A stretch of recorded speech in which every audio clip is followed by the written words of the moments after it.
ഇനി വരുന്ന PSC പരീക്ഷയിൽ നമ്മൾ നിർബന്ധമായും പഠിക്കേണ്ട ഒരു ടോപ്പിക്കാണ് ദേശീയ ചിഹ്നങ്ങൾ. അതിലെ ക്ലാസ്സാണ് നമ്മൾ ഇന്ന് എടുക്കുന്നത് കേട്ടോ. ആദ്യമായിട്ട് പറയുന്നത് ദേശീയ പതാക. ഇന്ത്യൻ ദേശീയ പതാക ആദ്യമായിട്ട് ഉയർത്തിയത് 1906 ഓഗസ്റ്റ് 7-നാണ്.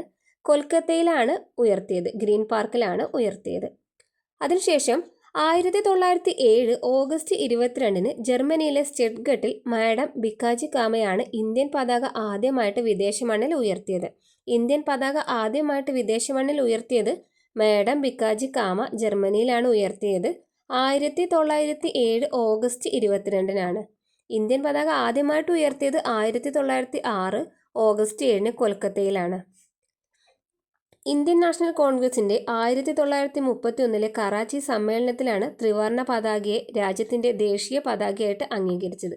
1931-ലെ കറാച്ചി സമ്മേളനത്തിലാണ് ത്രിവർണ പതാകയെ ദേശീയ പതാകയാക്കി അംഗീകരിച്ചത്. ഇന്ത്യയുടെ ദേശീയ പതാക രൂപകൽപ്പന ചെയ്തത് പിംഗലി വെങ്കയ്യ ആണ്. പിംഗലി വെങ്കയ്യാണ് രൂപകൽപ്പന ചെയ്തത്. 1947 ജൂലൈ 22-നാണ് പതാക അംഗീകരിച്ചത്. ഇനി നമ്മൾ പതാകയിലെ നിറങ്ങളെ കുറിച്ചാണ് പഠിക്കുന്നത്. കുങ്കുമ നിറം ധീരതയെയും ശക്തിയെയുമാണ് കാണിക്കുന്നത്. പച്ച നിറം സമൃദ്ധിയെയും ഫലപുഷ്ടതയുമാണ് കാണിക്കുന്നത്. വെള്ള നിറം സത്യത്തെയും സമാധാനത്തെയുമാണ് സൂചിപ്പിക്കുന്നത്.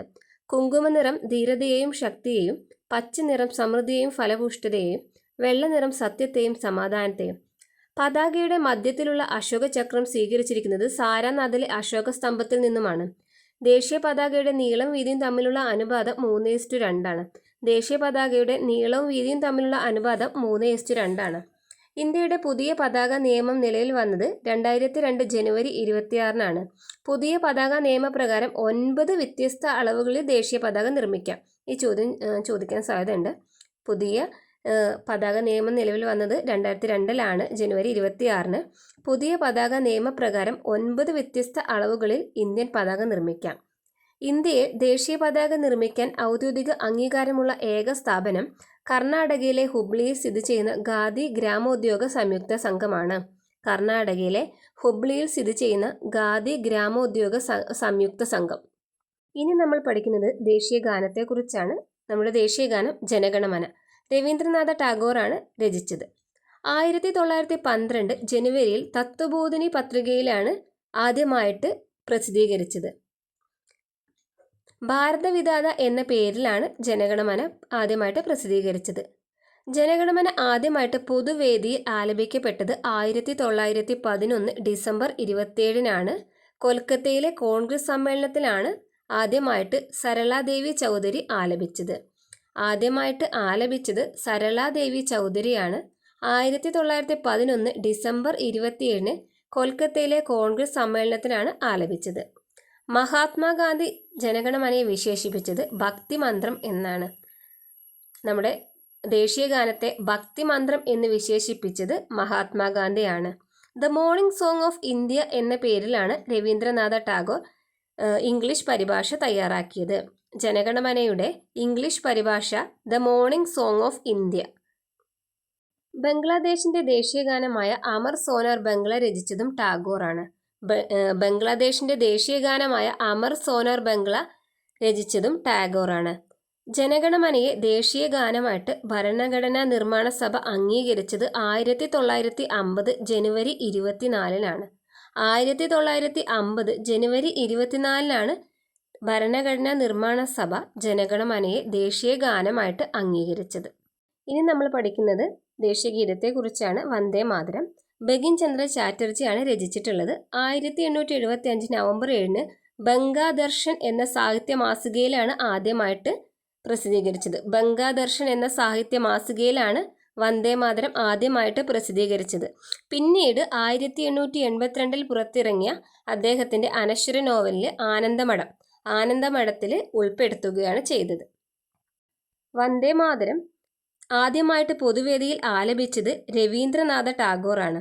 1896-ലെ കൊൽക്കത്ത സമ്മേളനത്തിലാണ് ആലപിച്ചത്. വന്ദേ മാതരത്തെ ദേശീയ ഗീതമായി ഭരണഘടനാ നിർമ്മാണ സഭ അംഗീകരിച്ചത് 1950 ജനുവരി 24-നാണ്. 1950 ജനുവരി 24-നാണ് വന്ദേ മാതരത്തെ ദേശീയ ഗീതമായിട്ട് അംഗീകരിച്ചത്. ഇനി നമുക്ക് ദേശീയ ചിഹ്നങ്ങളിലെ ദേശീയ മുദ്രയെക്കുറിച്ച് പഠിക്കാം.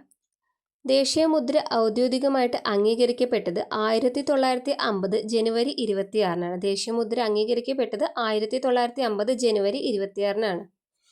ഇന്ത്യയുടെ ദേശീയ മുദ്ര എടുത്തിരിക്കുന്നത് സാരനാഥിലെ ലയൺ ക്യാപിറ്റലിൽ നിന്നാണ്. ഇനി നമുക്ക് കഴിഞ്ഞൊരു പരീക്ഷയ്ക്ക് വന്നിട്ടുള്ള ചോദ്യമാണ് ദേശീയ മുദ്രയിലെ മൃഗങ്ങൾ. സിംഹം, കാള, ആന, കുതിര എന്നിവയാണ് ദേശീയ മുദ്രയിൽ കാണുന്ന ആലേഖനം ചെയ്തിരിക്കുന്ന മൃഗങ്ങൾ. സിംഹം, കാള, ആന, കുതിര.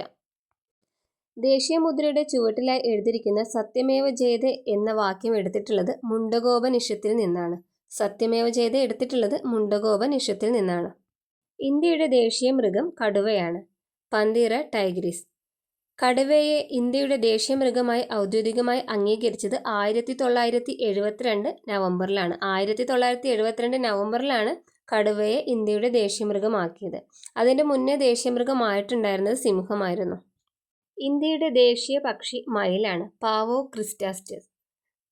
1963-ലാണ് മയിലിനെ ദേശീയ പക്ഷിയായിട്ട് അംഗീകരിച്ചത്. കേരളത്തിൽ മയിൽ സംരക്ഷണ കേന്ദ്രം സ്ഥിതി ചെയ്യുന്നത് ചൂലന്നൂരിലാണ്. ഇന്ദുചൂടൻ അല്ലെങ്കിൽ KK നീലകണ്ഠൻ എന്ന പ്രശസ്ത പക്ഷി നിരീക്ഷകന്റെ സ്മരണാർത്ഥമാണ് ചൂലന്നൂരിൽ മയിൽ സംരക്ഷണ കേന്ദ്രം ആരംഭിച്ചത്. ഇന്ദുചൂടൻ KK നീലകണ്ഠനാണ് പക്ഷി നിരീക്ഷകന്റെ പേര്. ഫൈക്കസ് ബംഗാളൻസിസ് എന്ന ശാസ്ത്രീയ നാമമുള്ള ആൽമരമാണ് ഇന്ത്യയുടെ ദേശീയ വൃക്ഷം. ഫൈക്കസ് ബംഗാളൻസിസ് എന്ന ശാസ്ത്രീയ നാമമുള്ള ആൽമരം. ഫൈക്കസ് ബംഗാളൻസിസ് എന്ന ശാസ്ത്രീയ നാമമുള്ള ആൽമരമാണ് ഇന്ത്യയുടെ ദേശീയ വൃക്ഷം. ഇന്ത്യയുടെ ദേശീയ നദിയായിട്ട് ഗംഗയെ പ്രഖ്യാപിച്ചത് 2008 നവംബർ 4-നാണ്. 2008 നവംബർ 4-നാണ് ഗംഗയെ ഇന്ത്യയുടെ ദേശീയ നദിയായിട്ട് പ്രഖ്യാപിച്ചത്. 2008 നവംബർ 4. ഇന്ത്യയുടെ ദേശീയ പുഷ്പമായ താമരയുടെ ശാസ്ത്രീയ നാമം നിലംബോ ന്യൂസിഫറ. നിലംബോ ന്യൂസിഫറയാണ് ദേശീയ പുഷ്പമായ താമരയുടെ ശാസ്ത്രീയ നാമം. വിയറ്റ്നാമിൻ്റെയും ഈജിപ്തിൻ്റെയും ദേശീയ പുഷ്പമാണ് താമര. നിലംബോ ന്യൂസിഫറയാണ് താമര ശാസ്ത്രീയ നാമം. ഇന്ത്യയുടെ ദേശീയ ഫലം മാങ്ങയാണ്. ഫലങ്ങളുടെ രാജാവ് എന്നറിയപ്പെടുന്നതും മാങ്ങയാണ്. ശകവർഷ കലണ്ടറിനെ ഇന്ത്യയുടെ ദേശീയ പഞ്ചാംഗമായി ഔദ്യോഗികമായി അംഗീകരിച്ചത് 1957 മാർച്ച് 22-ന്. 1957 മാർച്ച് 22-ന്. ശകവർഷ കലണ്ടർ പ്രകാരം ഇത് 1879 ചൈത്രം 1-ആണ്. ഇന്ത്യയുടെ ദേശീയ ജലജീവി ഗംഗ റിവർ ഡോൾഫിനാണ്. പ്രഖ്യാപിച്ചത് 2009 ഒക്ടോബർ 5-നാണ്. ഇന്ത്യയുടെ ദേശീയ ജലജീവി ഗംഗ റിവർ ഡോൾഫിനാണ് ദേശീയ ജലജീവി. ഗംഗാറ്റിക് ഡോൾഫിനെ സിറ്റി അനിമലായി പ്രഖ്യാപിച്ച ആദ്യ നഗരം ഗുവാഹത്തിയാണ്.